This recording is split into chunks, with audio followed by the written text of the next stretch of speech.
Hi again. So here I am back. I've done all the gluing for the numbers.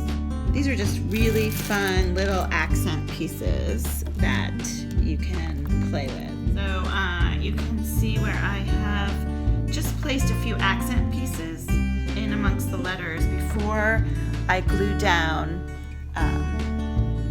any more of the background. I wanted to decide where I would put a few accent pieces. This isn't a big sign, and there isn't a lot of space to do a lot of detail, and I don't want the numbers to get lost. Here is the next stage.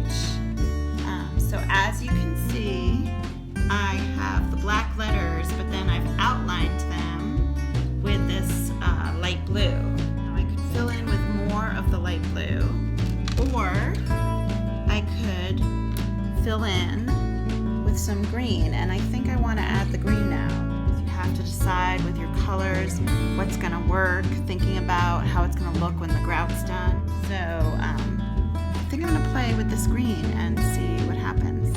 All right, stay tuned.